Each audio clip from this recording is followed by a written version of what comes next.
இப்போது அம்மாவுடைய இந்த அறிக்கையில் சசிகலா அம்மா நிறைய விஷயத்த சுட்டி காட்டுறாங்க. ஒரு கிட்டத்தட்ட 2 பக்கம் அறிக்கை. இப்போ நாம் மட்டும்தானே இதை பேசுகிறோம், மற்றது யாரும் பேசுகிறதும் இல்லையே. இப்படி ஒரு பிரச்சனைகள் வருகிற போது ஜல்சக்தியினுடைய துணை அமைச்சராக இணையமைச்சராக அவரே கொண்டு வந்து சம்மந்தப்பட்ட ஆள்கிட்ட நீ நியாயம் கேட்குறது, 2 பேருக்கும் பிரச்சனை விளங்குற மாதிரி வச்சா உங்களுக்கு எனக்கு தாவா நீங்களே எனக்கு நீதி சொல்லுங்கள் நீங்கள் தான். அதான் இந்த காவேரி நதிநீர் பிரச்சனையில் இருக்கக்கூடிய ஒரு பகுதி, அந்த சிக்கலில் இருக்கக்கூடிய ஒரு பகுதி இந்த மேகதாட்டு அணை. நம்ம நீங்கள் சொன்னதை போலவே நூற்றாண்டு கால பிரச்சனை. பல்வேறு போராட்டங்களுக்கு பிறகு திமுக இழைத்த துரோகத்திற்கும் பின்னால் மீண்டும் அதை அந்த உரிமையை மீட்டு எவ்வளவோ சிக்கல்களுக்கு பிறகு கடைசியாக நமக்கு 104.25 டிஎம்சியை பெறுவது என்று உச்சநீதிமன்றம் வரை சென்று போராடி பெற்றிருக்கிறோம். இப்போ இதன் பிறகு இந்த மேகதாட்டு நீங்கள் சொல்கிறது, மேகதாட்டுனா ஒரு ஆடு குதித்து தாண்டக்கூடிய அளவு தான் அந்த அவ்வளோ குறுகலான இடத்துல அந்த இடத்துல அணை கட்ட போகிறாங்க. காவேரி பெருக்கெடுத்து அந்த இடத்துல பிற இடங்களுக்கு பாயக்கூடிய இடம், ஒரு இடம்.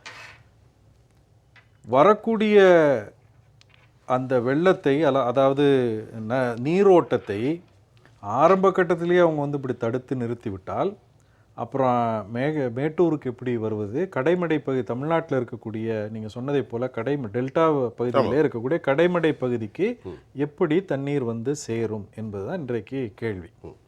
அதற்காகத்தான் அஇஅதிமுகவினுடைய பொதுச் செயலாளர் புரட்சி தாய் சின்னம்மா அவர்கள் ஒரு நீண்ட அறிக்கையை கொடுத்துருக்குறாங்க. முதல் பத்தியிலேயே மத்திய ஜல்சக்தி இணை அமைச்சராக சோமண்ணா அவர்கள் இந்த மேகதாட்டு பிரச்சனை தொடர்பாக பேச்சுவார்த்தை நடத்த வேண்டும் என்ற கருத்தை சொல்லியிருக்கார். அதுக்கு கடும் கண்டனத்தை தெரிவிச்சிருக்காங்க. சோமண்ணாவுடைய பேச்சிற்கு புரட்சி தாய் சின்னம்மா அவர்கள் கடும் கண்டனத்தை தெரிவித்திருக்கிறார். ஏனென்று சொன்னால், நீங்கள் சொன்னதை போல 2 பேருக்கு ஒரு தாவா சிக்கல் இருக்கும்போது அதில் சம்பந்தப்பட்ட ஒருத்தரே நீதி சொல்லு என்று வைப்பது எந்த விதமான மரபுக்கும் பொருந்தி வரக்கூடிய விஷயமே கிடையாது. முரணானது.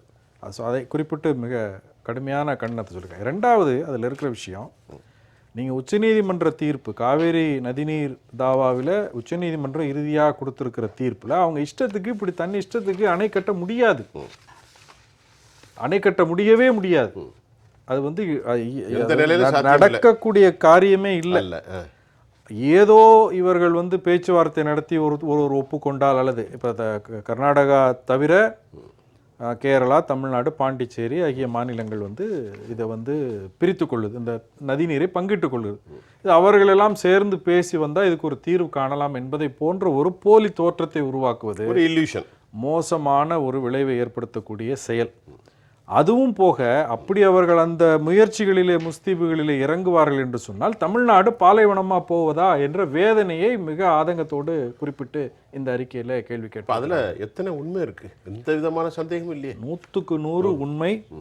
இதுதான் தமிழ்நாட்டில் இருக்கக்கூடிய விவசாய பெருங்குடி மக்களுடைய அவர்களுடைய நாடி துடிப்பை அறிந்து அவர்களுடைய உள்ளக்கிடக்கையை எடுத்து வைக்கக்கூடிய அளவில் சொல்லியிருக்கிறாங்க. ஏனென்று சொன்னால், இந்த காவிரி நதிநீர் பிரச்சனையில் முதலாக தொடரப்பட்ட வழக்கை திராவிட முன்னேற்ற கழகம் அந்த எமர்ஜென்சி காலத்தை ஒட்டி திரும்ப பெற்றுக்கொண்டது என்ற குற்றச்சாட்டு இன்னும் இருக்கு. அதற்கு பின்னால் விவசாய சங்கத்தை சார்ந்தவர்கள் போட்ட வழக்கு, அதுக்கப்புறம் புரட்சி தலைவி அம்மா அவர்கள் அந்த வழக்கில் ஆற்றிய கடமை, இதெல்லாம் சேர்த்து தான் இன்னைக்கு இந்த உரிமையை நமக்கு மீட்டு கொடுத்துருக்குது. அதே போல இந்த காவிரி நதிநீர் நடுவர் மன்றம் கொடுத்த அந்த இறுதி தீர்ப்பை அது எப்போ நடைமுறைக்கு வரும், எப்போது அதுக்கு சட்ட அங்கீகாரம் கிடைக்கும்னு சொன்னால், இந்திய அரசாங்கத்தினுடைய அந்த கெசட்டில் அரசிதழில் அவர்கள் பதிவிட்டான். 2013 அப்போத்தான் அது செல்லுபடியாகும். மாநிலங்களில் எப்படி ஜிஓ போடுறாங்களோ, அரசாணை பிறப்பிக்கிறார்களோ, மத்திய அரசாங்கத்தை பொறுத்தளவுக்கு அது கெசட்டில் வெளியிட்டாதான் அது ஜிஓவை போன்றது, அது சட்ட அங்கீகாரத்தை பெற்றதாக ஆகும். இதற்கு யார் மத்தியில் இருந்தாலும் சரி, நம்ம மத்தியில் இருக்கக்கூடிய கட்சிகளை பற்றி நமக்கு விமர்சனம் கிடையாது. ஆனால் கர்நாடகம் இப்படி இயற்கை நீதிக்கு முரணாக மற்ற மாநிலங்களை வஞ்சிக்க துடிப்பது ஏனென்று சொன்னால், திராவிட முன்னேற்ற கழகத்தை போன்றவர்கள், அவர்களோடு கைகோர்க்கக்கூடியவர்கள், காங்கிரஸாக இருந்தாலும் பிற கட்சிகளாக இருந்தாலும் சரி, இந்த தமிழ்நாட்டு மக்களுடைய வாழ்வாதார பிரச்சனையை தங்கள் அரசியல் ஆதாயத்திற்காக சிக்கலுக்கு உள்ளாக்கி ஆதாயம் தேடுகிறார்கள். மக்களுடைய உணர்வை தூண்டி அதில் வந்து குளிர்காய பார்க்கிறார்கள். அதனால தான் அந்த பிரச்சனையில நேர்மையாக நடந்து கொண்டு இதற்கு ஒரு நிரந்தர தீர்வு வருவதற்கு விடாமல் ஏதாவது ஒரு காரணத்தை சொல்லி இந்த உணர்வை கிளறி விட்டு மக்களை வந்து தங்கள் பக்கம் ஈர்த்து அல்லது அந்த ஓட்டு வங்கிக்காக மக்களுடைய உணர்வை தூண்டி இந்த மாதிரியான காரியங்களில் செயல்படுகிறாங்க என்பதை புரட்சித்தாய் சின்னமாக பல்வேறு வடிவங்களில் இந்த அறிக்கையில் குறிப்பிட்டிருக்கிறாங்க. அம்மாவுடைய இந்த அறிக்கையில் அரசியல் அமைப்பு சட்டத்துக்கும் முரணாக அல்லாமல் ஒரு கருத்தை அவங்க சொல்கிறாங்க. அதை நான் உங்கள்கிட்ட கோட் காட்டுறேன். இப்போ நம்ம அதில் பார்க்கும்போது இந்த ஃபெடரல் கவர்மெண்ட் வந்து எப்படின்னா ஒரு political structures establishment to protect the national unity and state rights. இதுதான் வந்து fundamental basic of our constitution. In according to the constitution has given equal right of all the states.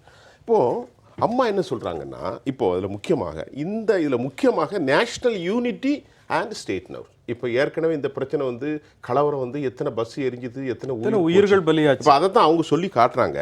தமிழக விவசாயிகள் நலனுக்கு முற்றிலும் விரோதமானது மட்டுமல்ல, இரு மாநில மக்களின் ஒற்றுமை நலன்கள் சீர்குலையும் அபாயங்கிறாங்க. இதை எப்படி சார் பார்க்குறீங்க? உண்மைதான்.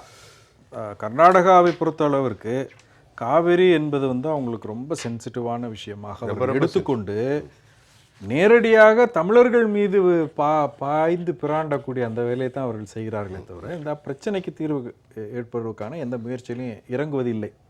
ஏனென்று சொன்னால், ஏன் தொடர்ந்து இந்த மாதிரியான ஒரு நடவடிக்கைகளை கர்நாடகம், அந்த மக்கள், அந்த அரசு, அங்கே இருக்கக்கூடிய அரசியல் கட்சிகள் இறங்குகிறார்கள் என்று சொன்னால், இந்த இன்ட்ரீம் ரிலீஃப் நமக்கு கொடுத்த போதே இடைக்கால நிவாரணம் வந்து காவிரி நதிநீர் ட்ரிபியூனல் ஒருங்காற்று குழு பெற பின்னாடி முதல்ல இருந்த நடுவர் மன்றம் 1,20,000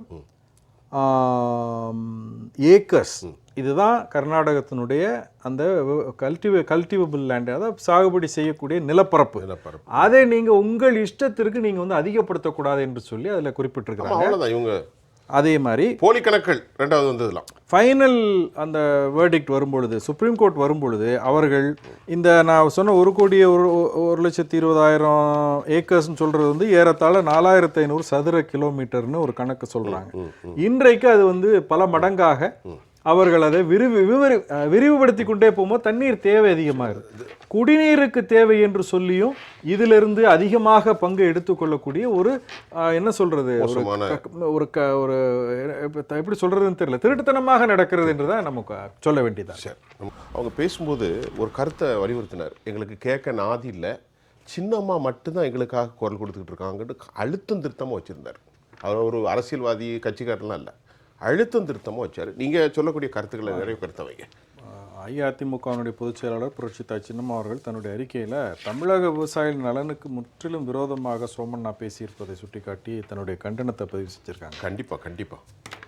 ஏன் இதில் வந்து ஆளுந்தரப்பில் இருக்கக்கூடிய முதலமைச்சர் இதை பற்றி வாய் திறக்காமல் இருக்காருங்கிறது நாம் அரசியல் சார்ந்த நாம் கேட்பதை விட இங்கே நம்முடைய விவாதத்தில் கலந்து கொண்ட ஐயா நல்லக்கண் அவர்கள், ஐயா ரவிச்சந்திரன் அவர்கள், பொன்வில்சன் அவர்கள், ஐயா ஐயநாதன் அவர்கள் எல்லாருமே வந்து சிறப்பாக மிகச்சரியாக இந்த வரலாற்று நிகழ்வுகளை எல்லாம் சுட்டிக்காட்டி இது மக்களினுடைய நாடி துடிப்பு இப்படித்தான் இருக்கிறது, விவசாயிகள் வஞ்சிக்கப்படுகிறார்கள் என்ற வயிற்றெரிச்சலிலே மக்கள் இருக்கிறார்கள் என்பதை மிகச்சரியாக சொல்லியிருக்கிறார்கள்.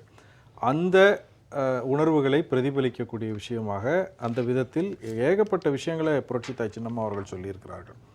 இப்போ வந்து 2 மாநிலத்துக்கு இடையே பிரச்சனை வருவது உண்டாக்குவதைப் போல ஒரு மத்திய அமைச்சர் எப்படி பேசலாம் அப்படிங்கிறது அதில் இவருடைய நடவடிக்கை வந்து அந்த மாதிரியான ஒரு ஒரு சூழ்நிலைக்கு இந்த பிரச்சனையை தள்ளி கொண்டு போகுது.